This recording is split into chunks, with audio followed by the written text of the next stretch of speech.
Can I click on, can I Okay. click on share? Yes. Okay,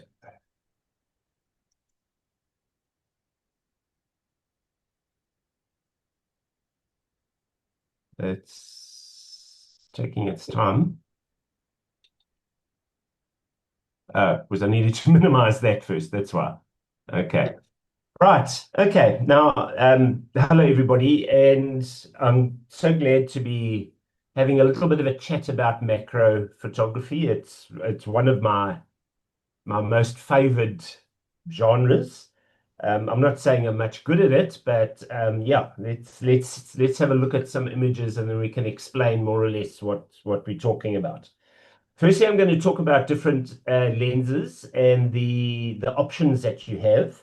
And then secondly, I'll talk to you a little bit about some of the light. And those are one of the problems with macro photography is that you very seldom have enough light. Okay, let's talk about the lenses. Firstly, if you've got a macro lens, you can have anything from a 60, oh, right up to about a 180 mil macro lens. A 180 mil macro lens is as big as that lens of yours, Des. It's a huge thing. But it does allow you to stand further back from your subject, which in a way can help quite a lot because it doesn't cut out the light while you're busy photographing. Because one of the biggest problems with macro photography is that because you're using a macro lens very often, I'm not saying always, but very often, you actually cut out the light on your subject.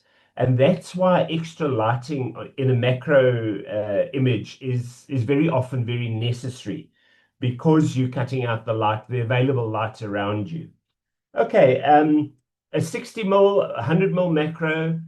Um, what you need to also understand about macro photography is that your depth of field is usually extremely limited. So even if you're using f11 or f16 or f22, your depth of field is usually only a couple of millimeters.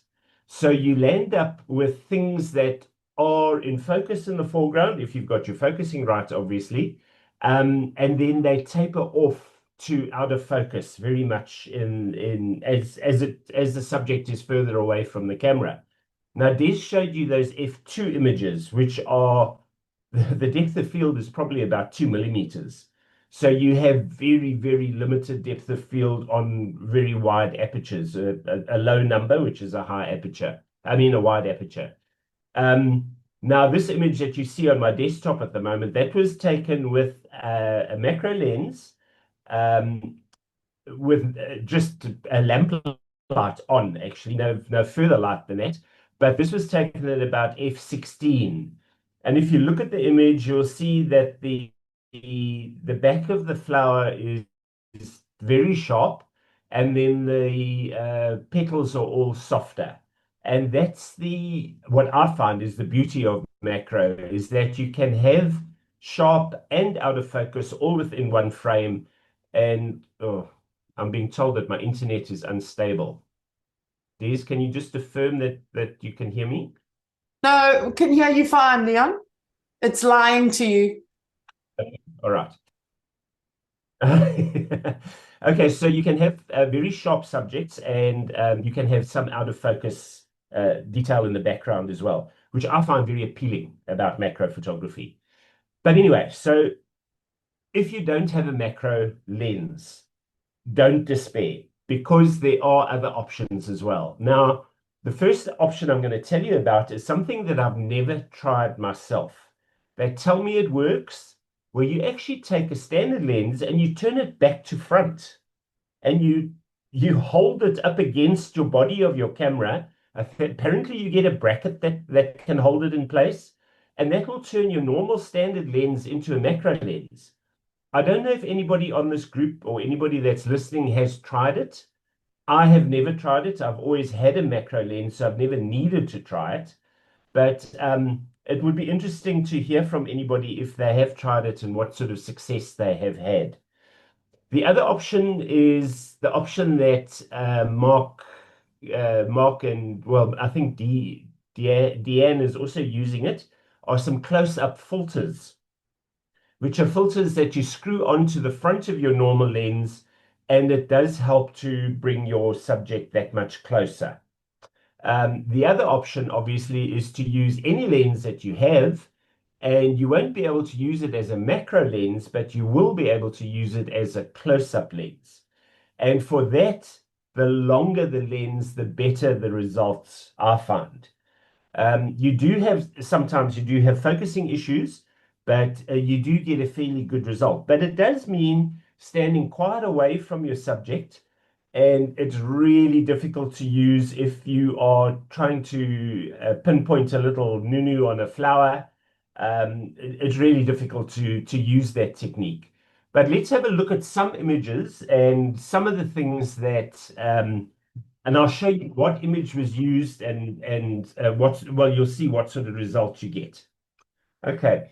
At the end of this all, I will also then tell you a little bit more about lighting. Okay. No, why don't I see those? Sorry, I've just opened the wrong. There we go. Okay, let's just take this for example. This was taken in our studio with a macro lens. I think if I remember correctly, there was flash power here available. And you can probably see that also from some of the shadows on the left-hand side here. It suggests to me that there was a flash, one of our studio lights. I'm not 100% sure. I can't really remember. But let's have a look at some of the others. This was taken at Jason's place the other day. And here I did use a ring flash. I was using a macro lens with a ring flash. Now let's have a look at this image. I was using probably, oh, I can't see now. Let's just minimize this. I was using f6.3 at this point in time. But if you have a look at it, you see the butterfly is basically in focus. So that is on the plane that is in focus. But very, very soon after the back behind the butterfly, it's very much more out of focus. So that's what you get with a wider aperture. Now let's have a look at, for example, this. Okay, we don't have much of a background, but this was taken with a 100mm macro with just extra lamp lights in my study. You can't see much of the background here, which is really great in this instance. So here I used f32. So that allowed the glasses to be in focus and the objects to be in focus right throughout. I use this technique quite often. There's another one that was taken with f32, and you'll see even from the front to the back literally is all in focus. But people, I'm stretching it here. Those back pickles are a little bit soft. And this is a macro lens, so obviously you're going to have a very short depth of field, but you will run into focusing problems at the back if you're not careful.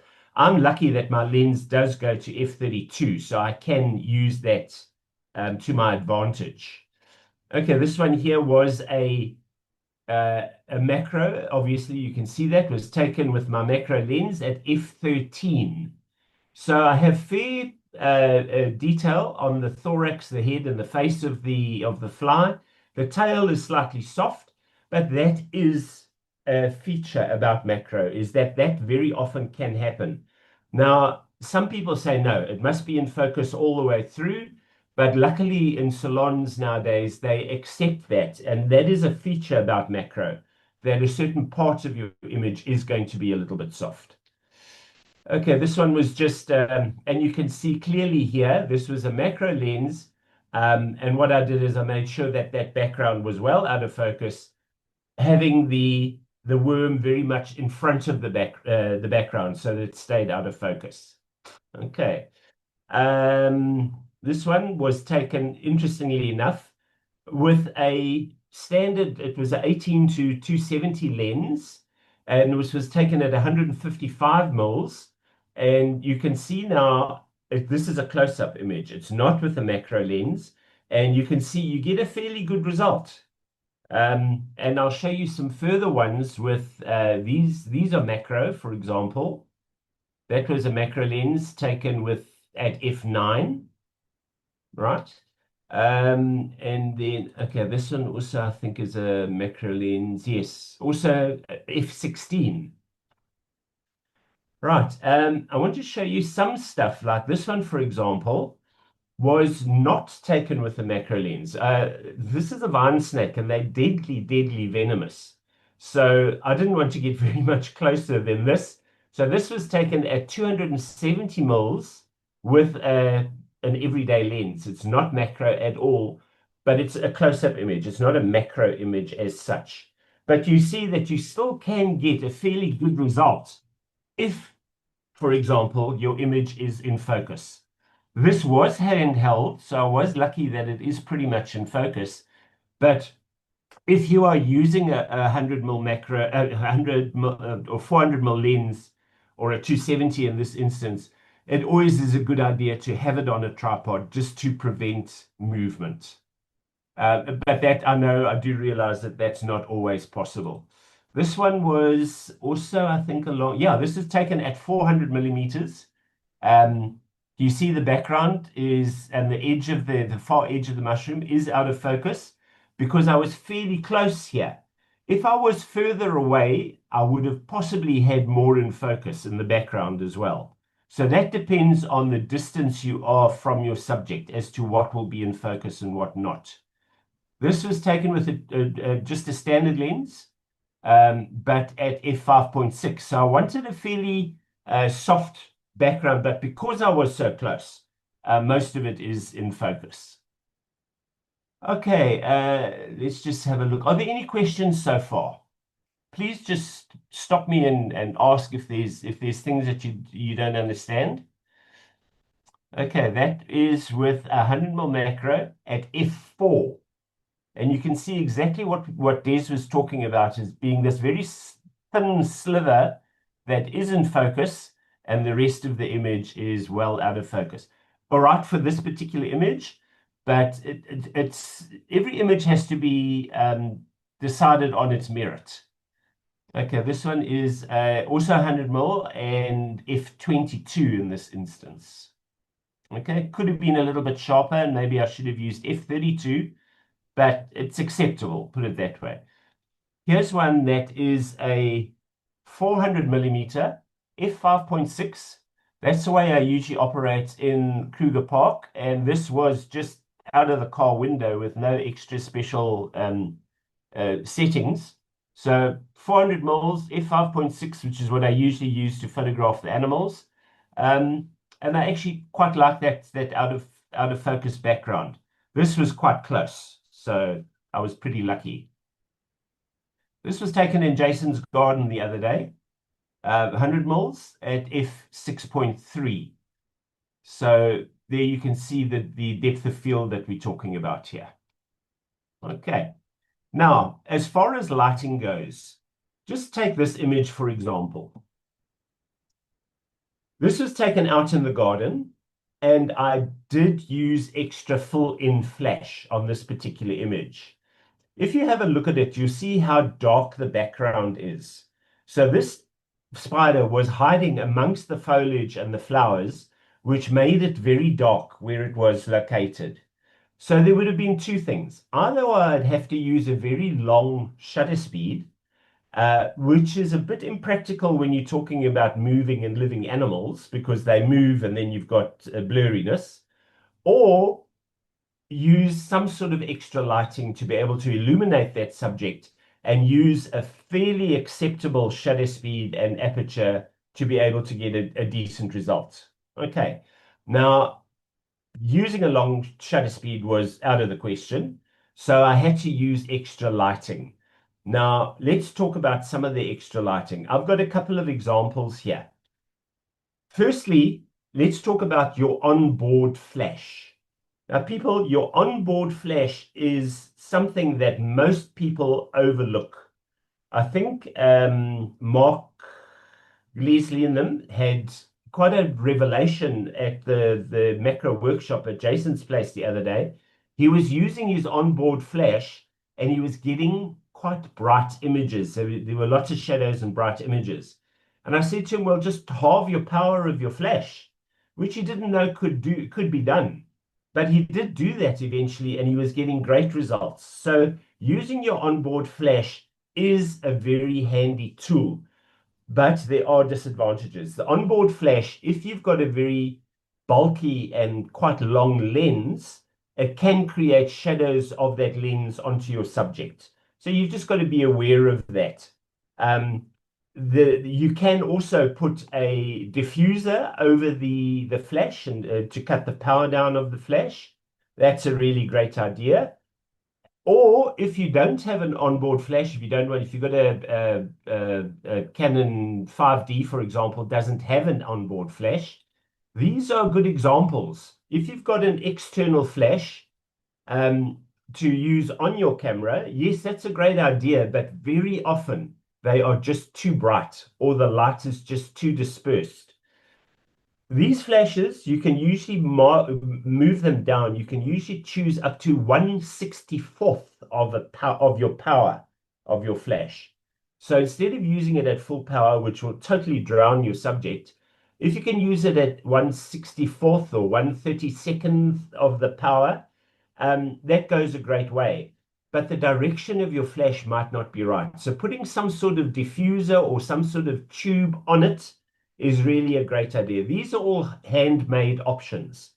They're just stuck on the top of the flash, and it will direct your light to a specific point, which is really a great idea. There's that one. This one is also a handmade bit of kit. You see the flash on the camera, and then this diffuser has been added to obviously soften the light and to direct the light into a particular direction.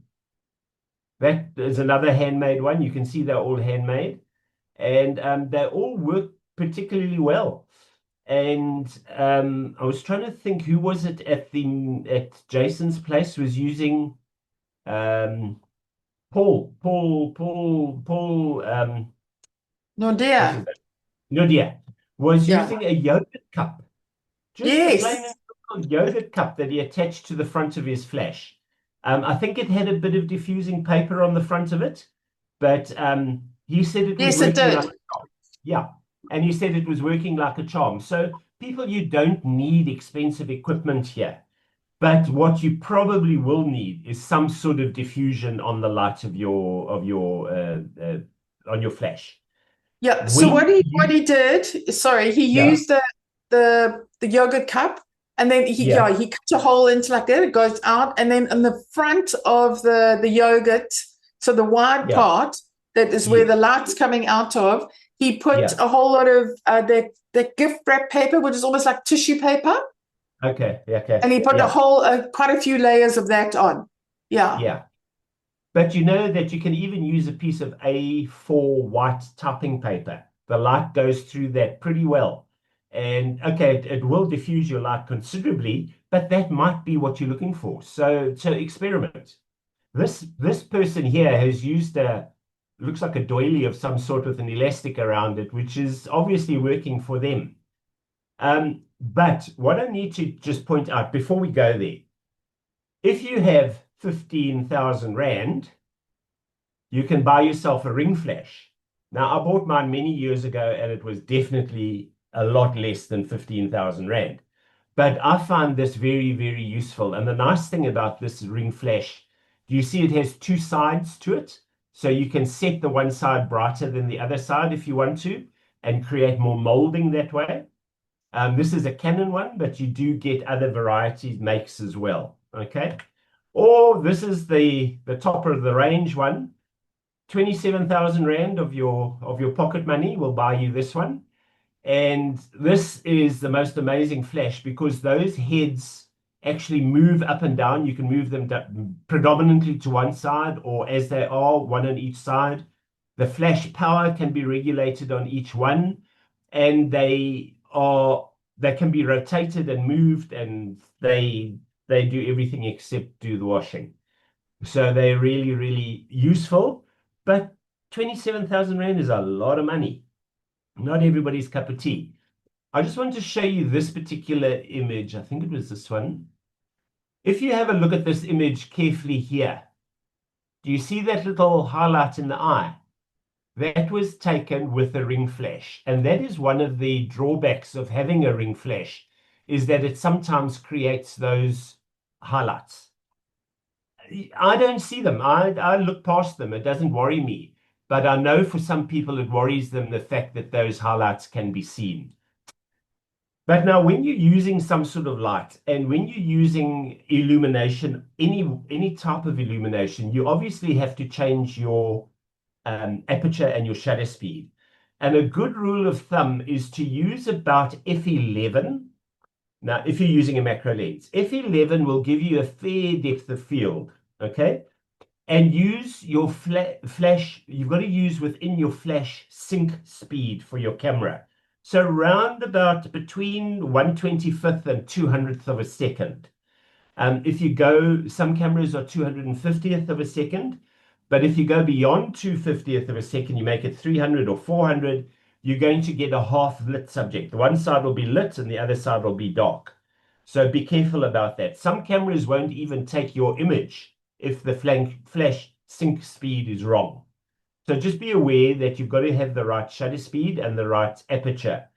And there, unfortunately, I can't tell you what is going to be right for you, because it depends on the lighting conditions. It depends on how far you are from your subject, and you just have to experiment. And hopefully your hoho still stays in place. Otherwise, he might have, and hope he hasn't moved off by that stage. Okay. One of the other options that I find quite useful for that diffuser, instead of using that sort of diffuser, is a Pringles tin. Pringles tin is actually silver on the inside. So if you cut a hole in the bottom, one or the other side of the Pringles tin, and put that over your flash, it creates a really good tube to direct your light onto your subject. So that's a very, well, you've got to eat the Pringles. That's the bad part. But that's a really good option to be able to direct your light. Okay, have I covered everything? Des, is there anything more that you think I could talk about? No, I think that's fantastic. So there we go. Yes, so I've used a piece of paper before, and so I've popped up my flash on the camera, and then I've taken an A4 piece of paper, and I've taken some I was told not to use masking tape or anything because it can mark.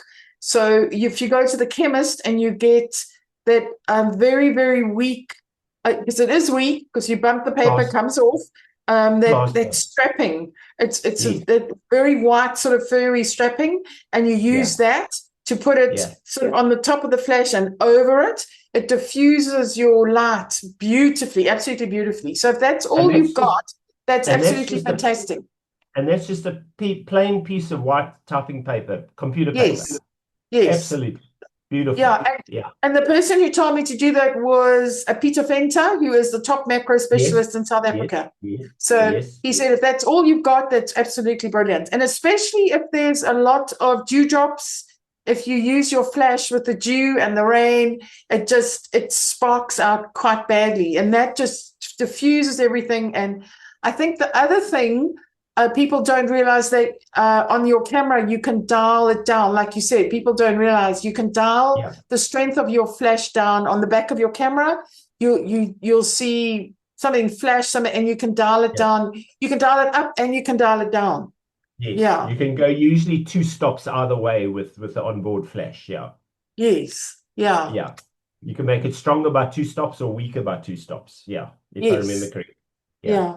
And then if you've got your external flash or external speed light on, I mean, people call it speed lights. We just call it external flashes. Then you've got even more control. But again, that is usually, so when those come, they've got like that thing that comes down. You can put it over the light.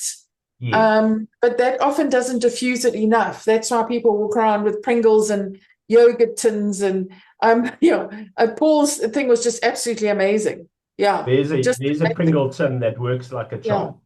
Well, now we got to go buy Pringles. Yeah, no, thanks. That's what I said. That's the drawback, is that you have to now go and eat Pringles. I think that's kind of it. Is there, yeah, so look, it's macro stroke close-up. So if you don't have a macro lens, it's okay. You can do close. Oh, so the difference between macro and close-up, the macro is when you're looking at on your screen, it is bigger than it is in real life.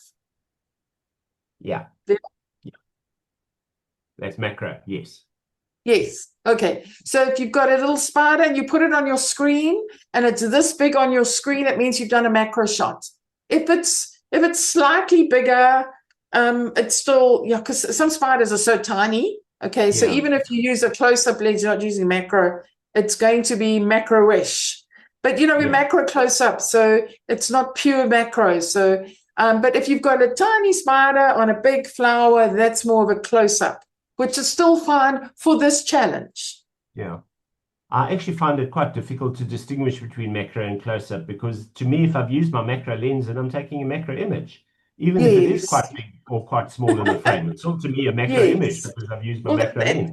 Yeah. Well, if you've got a really big screen, then aren't they all going to look like bigger? Yeah. So there's yes. a bit of gray area there. Yes. Yes. Yeah. But I mean, for this challenge, it's not pure macro, it's macro close-up. So yes. And also it's limited editing. Don't forget that.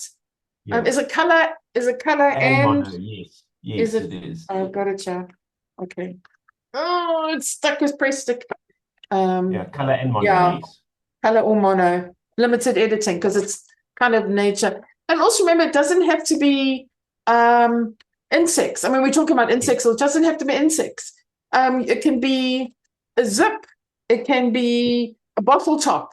Anything. Remember we did, we've done a couple of challenges, the little things, small things, the little things. So if you think back to that, it could be an earbud, could be the top of an earbud. Please not a used one, a top of an earbud. But I mean, that's you making it bigger. When you put it on the screen, you're making it bigger than it is in real life. Yes. So just zoom into anything, whether you're doing it with your camera or... A really interesting subject to use for that is fruit and vegetables. Because they all have the inside, like the inside of a tomato is really interesting. The inside of a cucumber. The core of an apple, the seeds where the seeds are inside the core of an apple.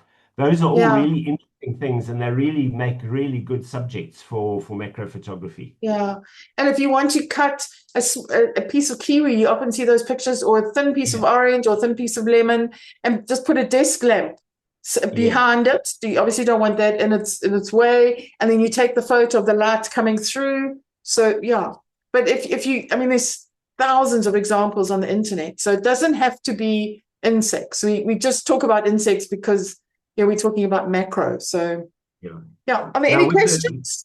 Leah. Sorry, just to interrupt you there. As far as doing those slices, the nice thing there is that if your camera is on a tripod, you can use a very long exposure, and you probably don't need any extra light. Oh, there we go. Yes, really a good advantage. It's a really useful advantage to be able to use. Or you can try and maybe have light on the side, so all the little hairs, especially for the kiwi, you can see all the little hairs. Just play around. I mean, in the first couple of years of my photography, I just use desk lamps. Make sure the desk lamp is white. It's pure white. It's not or cool white. It's not the yellow, because then you'll get a yellow cast. So. Talking of our next Pixel Playground, remind me, Leon, I'm going to show you how to get rid of a cast, a yellow cast or a blue cast, like super, super easy. So hopefully no one knows it and I can teach you something new. Yes. Are there any questions? I'm looking down because I'm sorting your name tags. Yes. Are there any questions? They're all masters of macro now. Yes. Heidi? Someone No, was asking. I'm not a master of macro. I'm still very new to it and I'm practicing. But no, that was very interesting. I enjoyed what you had to say, and with the flashes and things like that is something I'm going to go. I'm not going to buy the Pringles. I might do the yogurt. And remember, it gives It gives different light because the Pringle is silver inside, and the yogurt cup is white. So the Pringles, when you put it in, will focus your light. where because it's quite narrow, whereas the yoga tub is wide, so it'll diffuse your light. So you need to decide. This is, photography is light. What is photography? Light. So you need to decide what you want. Do you want it focused or diffused? Very interesting question there from Corneille. She says, how do you get the black backgrounds?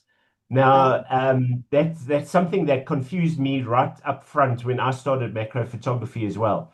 If you are using an outside setup, if you're taking pictures of a nunu inside a bush somewhere on some leaves or whatever the story is, you are going to have to use some extra flash, almost certainly. And if your flash is a little bit too strong, you will get your image in focus and well lit, but your backgrounds will go a lot darker. So you can play with this too. I have taken images outside, getting a decent colored background and lit background as well as the foreground, because I've used a very, very soft flash. You can use foil inside the yogurt container if you want silver. There we go, Mel. That's what Mel has to say. But if your flash is very bright and it is a little bit too bright, you will find your backgrounds behind your subject go very dark. And that maybe is what Corneille was asking about. Vaynant is asking, is photo bracketing allowed and can you explain it a bit more? Yes, it is allowed. Leon can explain. Okay. Okay, photo bracketing, I don't know if anybody, or if you know about this, is to take one image with the correct exposure, one image with an exposure that is too light, and one image with an exposure that is too high, too dark. In other words, so you've got a very light one, a medium, a normal one, and a dark one. And then you put those together in Photoshop. You bracket those together in Photoshop. That's called photo bracketing. Now, if you are using a natural light, that's a fairly simple subject, a fairly easy thing to do. But if you are using a flash, you tend to run into problems here. If your flash is set very low, you are only using 1/32nd or 1/64th of the power of the flash on each exposure. So when you do bracketing, you set your camera to take 3 images, one after each other. One underexposed, one normal, and one overexposed, like I've said. Now, usually you would find that the flash goes off for the one, but doesn't go off for the other 2, because it all happens automatically. So you'll have a well-lit image and then 2 very dark images, okay? But now when you're using such very low power from your flash, you probably will get away with getting 3 exposures out of 1 charge of your flash. As you know, when you take an image, your flash lets go of all that power and it releases that power, and then it takes a second or 2 to charge up again. Now, if you are using your full power, it'll take 2 seconds to charge again before you can take your next image. Now, if you're doing bracketing and you're using very low power, it will probably do all 3. Okay, there's a question about focus bracketing as well. But the power will probably last for all 3 of your exposures, and you will probably be all right. But it depends on the subject, it depends on the situation, it depends on the light, it depends on the power of your flash, it depends what aperture you're using. There's so many dependents, and you just have to experiment. Vaynant, does it answer your question? How's it, Leon? Sorry, I actually got it wrong. Mel's got it right. It's photo stacking, not photo bracketing. Sorry, it's my mistake. Photo stacking. My mistake. Sorry about that. But the same Yes. applies there with image, what's the word? Focus Photo stacking. stacking. You see, the thing is with photo stacking, you're getting the different layers, so you can Yes. focus on the front, medium, and back type of thing. So Yes. that's quite a nice way to get everything in focus then. But now focus stacking usually is done on a series of 10, 20 images, and your power of your flash is probably not going to last for 10 images consecutively. Somebody in the club, I think it's Ronelle, has a sync on her camera and her flash that will continue taking. The flash will continue taking no matter how many images she does. Ronelle, am I right? I think it was Ronelle. I'm not 100% sure, but Vaynant knows this. Who was it? Vaynant, you told I me think about. it's Vicky's, that Olympus camera Oh, of Vicky. Vicky's that Okay, can Vicky. sync. Yeah, Okay, yeah. Vicky's camera. Okay. So her flash will go off for every single frame, even if it's 20 frames. But now most cameras won't. Most cameras will do 2 or 3 or 4 images, and then the flash is depleted. So yes, the focus stacking is allowed and is great if you don't need extra light. If you can do it all by natural light, well, that's first prize. But if you are using extra light, one thing that we haven't mentioned here is a standard, simple, continuous light. If you are using just a normal desk light, a desk lamp, for example, that's fine, because then you don't have light problems.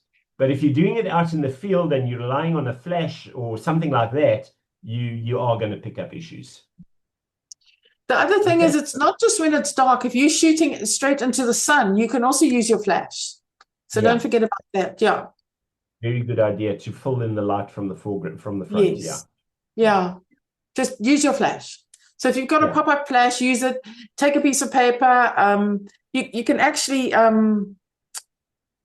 I've gone completely blank. Whatever tape you use, just carry that around in your bag, carry paper around in your bag and use it, and you'll be absolutely so surprised at the softness, the soft light that you get. Because especially if you look at the shadows, you get very hard shadows with flash sometimes. But when you're using a diffuser, the shadows are so much softer and so gentle. Yeah. Yeah. It will be, do yourself a favor and just read up and do some research about setting the power of your onboard flash. Make sure that you know how to set the power up and set the power down. Because even with a diffuser, it might still be too bright. You might still have to reduce the power of your flash a little bit. Yeah. So I often just turn it down rather than up. Yes. Yeah, me too. Me too. Yeah. Yeah. Okay. Any more questions? Nothing coming through on Mel, was that answered for you? Was all that answered about the bracketing and stuff?